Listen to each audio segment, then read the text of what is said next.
એક ગામમાં શિવ નામનો છોકરો રહેતો હતો. તે તેની માતા અને નાની બહેન સાથે રહેતો હતો અને નજીકના ઘેટા બકરા ચરાવવા માટે પહાડ પાસેના જંગલમાં જતો હતો. ત્યાં એક વિશાળ વૃક્ષ હતું. શિવ તે વૃક્ષની છાયામાં ગીતો ગાતા હતા.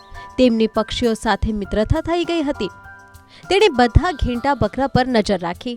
સાંજ પડતાની સાથે જ શિવ ગામમાં પાછા ફરતા અને ગામના તમામ લોકોને ઘેટા બકરા આપી દેતા. આખો દિવસ આકરી ગરમીમાં ઘેટા બકરા ચરાવવા માટે તેને દરેક ઘરમાંથી પૈસા મળતા હતા. આ પૈસાથી શિવ પોતાનું ઘર ચલાવતો અને તેની માતા અને બહેનનું ભરણ પોષણ કરતો. આ કમાણીથી તે ઘર માટે જરૂરી વસ્તુઓ ખરીદી શકતો હતો. પણ નાની બહેનને ક્યારેક સારું ખાવાનું મન થતું. શિવ સમજી ગયો કે તે દરરોજ સૂકો ખોરાક ખાઈને કંટાળી ગઈ હતી. પણ તે શું કરી શકે? તેણે તેની બહેનના ભણતર માટે પણ પૈસા ઉમેરવા હતા. બીજા દિવસે સવારે જ્યારે શિવ જાગી ગયા અને ઘેટા બકરા ચરાવવા જંગલમાં ગયા, ત્યારે તેમણે જોયું કે એક લાકડા કાપનાર ઝાડને કાપી રહ્યું છે, જેની નીચે તે બેસીને ઘેટા બકરા ચરાવતો હતો.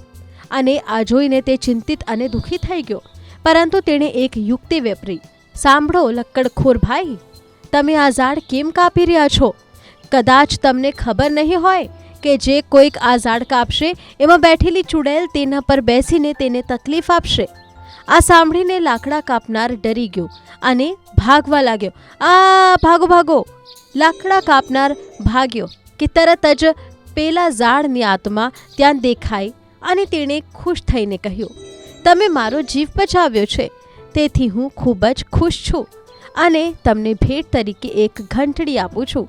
હું આ ઘંટડીનું શું કરીશ? તે શિવને પૂછ્યું. આ ઘંટ માત્ર અન્ય કોઈ ઘંટ નથી, તે એક જાદુઈ ઘંટ છે. તમે તેને ગમે તે ખાવા માટે ઓર્ડર કરી શકો છો, પણ હંમેશા ધ્યાનમાં રાખો કે તમે દિવસમાં માત્ર એક જ વાર ખોરાકનો ઓર્ડર આપી શકો છો. આભાર મારા મિત્ર. શિવ ખૂબ જ ખુશ હતો કે હવે કોઈક ભૂખ્યો નહીં સૂવે અને નાની બહેનને પણ જે જોઈએ તે ખાવા મળશે. સાંજે જ્યારે શિવ ઘરે પહોંચ્યો ત્યારે તેણે આખી ઘટના તેની માતા અને નાની બહેનને જણાવી. તેની માતા અને બહેન ખૂબ જ ખુશ હતા અને તેઓએ તે જાદુઈ ઘંટને પ્રાર્થના કરી અને તેઓ જે જોઈતા હતા તે મેળવ્યું અને તેમના હૃદયની સામગ્રી પ્રમાણે ખાધું અને ત્યાં સૂઈ ગયા. બીજા દિવસે સવારે ઉઠીને શિવ ઘેટા બકરા લઈને ચાલ્યો ગયો. જ્યારે તે સાંજે ઘર પહોંચ્યો તો તેણે જોયું કે બધા વાસણો ખાલી હતા. તેના માટે માત્ર સૂકી રોટલી અને ચટણી હતી, જે તે દરરોજ ખાતો હતો. આ જોઈને શિવને દુઃખ અને ગુસ્સો આવ્યો.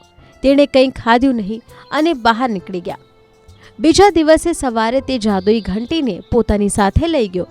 અહીં ઘરે જ્યારે માતા અને નાની બહેનને ભૂખ લાગી ગઈ હતી, બંને તે ઘંટ માટે ઘણી શોધ કરી અને આખા ઘરમાં શોધખોળ કરી, પણ તે ન મળી.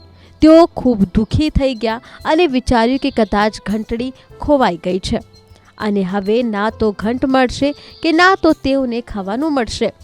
છેવટે તેઓ ભૂખથી મરી ગયા. સાંજે જ્યારે શિવ પાછો આવ્યો ત્યારે શિવે પોતાના ખિસ્સામાંથી એક ઘંટડી કાઢી અને જાદુઈ ઘંટડીમાંથી જે જોઈતું હતું તે મેળવી લીધું.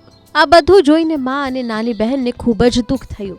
નાની બહેન ખૂબ રડવા લાગી અને બોલી, ભાઈ તમે સ્વાર્થી બની ગયા છો, તમે પહેલાં આવવાના હતા.